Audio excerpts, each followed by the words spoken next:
guys, really quick, my name is Vella Cay, and today I just want to give you like a real quick video of encouragement when it comes to like tying your faith into your business journey. Like, I'm telling you, if you put God first, the things he will do. So just a quick story about how God literally blew my mind when it came to me starting my event-based business. Many of you may know, or some of you may not, I started off with a t-shirt business called Vella Cay Clothing.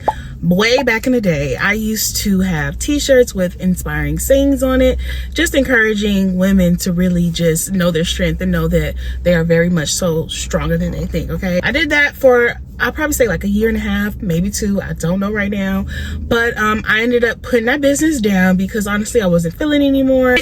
Honestly, it wasn't working anymore. If I'm being totally honest, like I had stopped, and then when I tried to go back, it just wasn't working, and I wasn't making no money. Let's be real. So I stopped, and I had a season where I did not do anything. Took a year off, and during that year I literally met my husband and we got engaged and we bought a house, right? The following year we got married. So it's like that time where I wasn't doing business anymore. It was honestly, it wasn't a good time business wise, but it was a great time every area of my life. Like I literally met the love of my life, and we ended up just building our life together. But I've always been like an ambitious girly, and I knew that God called me to be an entrepreneur. Like, if I'm just being honest, I knew I wasn't made for no job. I knew that I was put here to not only build a business, but show other people my journey and inspire and encourage people through business, right? So as we're building our life together, I always had it in my back of my mind, like, oh my God, I need to really get back into business. I want to start another business. I will be obsessed with like content of other business owners, you know, building their brand and just be so inspired. I'm not doing anything right now. I need to get back, okay? I was just like, okay, what type of business do I want? What type of business do I want? And I was just really thinking, like, I really want something that's sustainable.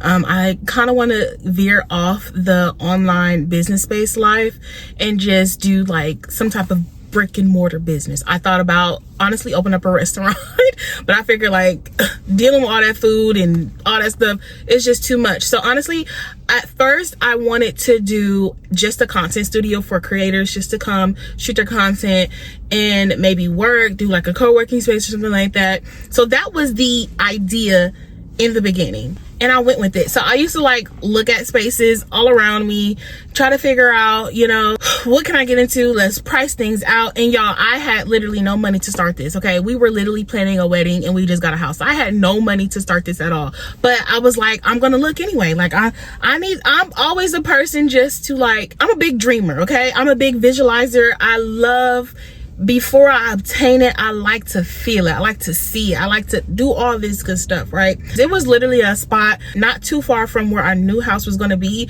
I went there, I toured, and I was like, okay, I can create this into my little content studio, blah, blah, blah. And y'all, he was ready to sign me up that day. And honestly, if I had the money, I would have did it. But I was telling him like, you know what? We're about to plan weddings. Now's not a good time. I'll circle back when the wedding is over. As I'm getting closer to my wedding, I'm just thinking, like, I'm always in my head. I'm always thinking, I'm always praying, I'm always visualizing. And I'm just like, what if we do like an event space and content studio? And honestly, that just blew my mind, because doing a content studio was like, okay, I can do this. But doing an event space was like, ugh, that's a little bigger than what I thought. So God had to really like stretch me a little bit, because at first I didn't think I could do it, but God had to literally stretch me. And so it was like maybe weeks of me just like pumping myself up, like, I can do this, I can do this, I can do this. And I told this story before, just to like play like these games on my phone, right? And when I get to like a hard level, I used to tell myself, if you can beat this level, you can open a event space. This is a hard thing. If you beat this level, that means you can do hard things. So I would beat the level, and that was like some weird way of me telling myself I could open an event space. I don't know, that's just my mind. That's just the revelation that God gave me, right? So I beat the level, and I was like, okay, I'm gonna go for the event space. So the spot that I toured honestly was too small for event space. It was literally like a suite inside of a big building, like not big at all. So then I was like, okay, we need to look for bigger spaces. But I ran into a problem because I was like, okay, where is this money gonna come from? So I was like praying, like, God, if this is for you, like, where am I gonna get this money? You need to make a way. I was literally like thinking of a whole bunch of stuff. Oh, I can sell this, I can do this, just to raise some money. But honestly, it wasn't gonna be enough. So I had went to an event with like my church friends, and a good church friend of mine was telling me, she was like, okay, so what are we doing? It was like a vision board party. It was a vision board party. She was like, okay, so I see you're putting your event space on your board. I was like, okay, so what's stopping you from doing it? I was like, girl, money. She's like, done. I know somebody who do grants, do loans, And I'm like, y'all, when I tell you the hope rose up inside of me, I was like, okay, so this might be obtainable. So she gives me the contact information, blah, blah, blah. Maybe like a couple days later, I reach out to the lady, and long story short, we got the loan. Now, I will say it did take a couple weeks. So as the loan process is going, I'm like, okay, so I need to find a spot. I need to find a spot. So I contacted a realtor. I found her on Instagram. She will not be named because you will find out here in a second why. I contacted a realtor, and she was like, I was telling her my vision of what I want to do, pop, pop. And she was like, okay, let's do it. So she started finding me spaces, and there was a spot that I almost went with, y'all. And I'm gonna tell you why I didn't. I almost went. She found this spot for me. It was affordable. It was what I wanted. All that good stuff. It needed some renovations and stuff. And she was like, you know what? We could probably get the owner to like do the renovations for you. I'm just thinking, okay, well, I guess we can move forward. But the only thing about that spot was the parking. And I wanted a spot to where I can have a whole bunch of parking, so events won't have any problems with, you know, their guests and all that type of stuff. And it was honestly in the middle of two, like, honestly, it was like 3 bars in that same little strip mall. And I just knew like late at night, those bars would be packed, and then my clients are gonna have a problem. And I'm like, this may be too much. I was still gonna go with it though, because she was like pumping me up, like, we can do it. It's gonna be fun. And I'm just like, okay. But then something in the inside of me literally was like, do not go forward. Don't go for it. Y'all, mind you, I even contacted the city and was like, okay, I'm thinking about this spot. He's like, what do I need to do? So they gave me the steps of everything I needed to do, and was like, if you apply, it does take this amount of days, but there's a chance that the city won't approve you. So to like sum it up, like I could literally wait a whole bunch of days and the city may not even approve me. And I was thinking in my head, like, do I want to risk that? Like, they might decline me because there's not a lot of parking. I was almost about to go through it, and mind you, the realtor was like, girl, they're gonna do it, they're gonna do it. She just wanted to sell, honestly. I ended up telling her, no, I don't think this is right for me, and I walked away.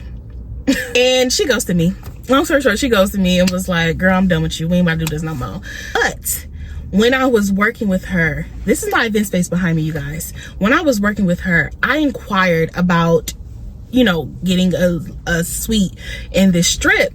I called the owner, and well, no, I think she called the owner, and she was like, well, they have some available, but the owner doesn't work with realtors. So we kind of like brushed past it, and that's when we found the other spot that I know I didn't go with. But she brushed past it, and I was like, okay, I'll brush past it too. After she ghosted me, I circled back to this spot, okay? Called the owner. I went up here. No, I called the owner, and he was like, yeah, come up here today. You can come up today and look at it. I left my house so fast, came up here, looked at, I think, 2 suites in here. One was way too big for what I was going for because I wanted like an intimate event space. And I looked at this one too, and I was like, this is the one I want. So he was like, okay, well, I'm gonna send you the link to where you can fill out the application, So I went back home, filled out the application, all this good stuff. I want to say maybe a couple days later or a week later, he approved me. He approved me. The only thing was, I was like, okay, this may be a little too high for my budget, so I'm not sure if I'm gonna be able to do this. And I just asked him, I was like, so I think this is too high. Do you want to come down a little bit on the price, the monthly price? And he was like, yeah. I was like, okay. And then I also asked him, I was like, okay, so there's nothing in here. So we'll need like walls, floors, bathrooms, everything. And he was like, oh yeah, I'll do that too. We got to do it anyway, so I'm just going to do it anyway. I'm like, okay. So, and then also I'm going to need time to like make my space my own, because my event space is a pre-styled event space, so I needed time to like get the furniture in, paint, do all this good stuff. And he was like, yeah, I'll give you a month free. The thing you guys don't understand is I was literally looking for a spot for 2 months, right? The space that I walked away from was the first spot. The second spot that I was about to go with, I was hoping that I would get. The owner did not want to take a risk on me. He was like, you're a new business. I don't want to take the risk. Literally distraught. I was like at my wit's end by the time I circled back to this spot. So when I'm hearing that I not only got this spot, he is willing to meet me where I'm at. When I tell you God blew my mind with this thing back then. So when it comes to having faith in your business, understand what you are asking God for. Be prepared. Be prepared that he will not only give it to you, but he will blow your freaking mind. That means he will do exceedingly, abundantly, above all that you can even ask, think, or fathom. I am telling you, I'm a living witness, because he blew my mind. He blew my mind. And mind you, I was willing to raise my budget to fit to get this spot, right? But he was like, no, I'll meet you. What? And you have a vision in your head. Be clear about it first. Be clear about the vision that you have and understand that God is giving you this vision and he will line everything up for you. All we have to do is have faith, right? You have to have faith. Not only faith, because this is where I lose a couple folks. Not only faith, we have to be willing to put the work in. We have to be in position, you guys. If I didn't position myself, I wouldn't be here. If I wasn't driving around looking for spots so I can go peeping out the scene with the gangster lean, I would not be here. Do you hear what I'm telling you? And now we're a year later, right? And God has kept us a whole year. Now, has this journey been perfect? No. I've cried. Literally thought I was not gonna make it. There was months where I'm just like, okay, how are we gonna do this? This is another thing. This is a plug, right? So it was a time where I didn't know how I was gonna make the rent, you know? And literally someone gave me the money to pay my rent. 2 people gave me the money to pay my rent. When I tell you God is gonna make a way, he will make a way for you. There is nothing that will stop what God has for you. Okay? You just got to stay patient. You have to believe. You got to put one foot in front of the other. That means work. Keep positioning yourself. Keep going. And he will do it for you. I promise, baby. He will do it for you. Now, I wanted to encourage you guys about that because we're about to enter a new year, okay? The time is now. The time is now to figure out what it is. What's the vision, God? What do you want me to do? It's time for you to do it. Okay? I love you so much. I hope this story really encouraged you because it blessed me. And I'm happy that I'm telling you guys because it just reminded me that, oh, God is good and he will do it. He will do it. He will do it. I love you. And you got it, boo.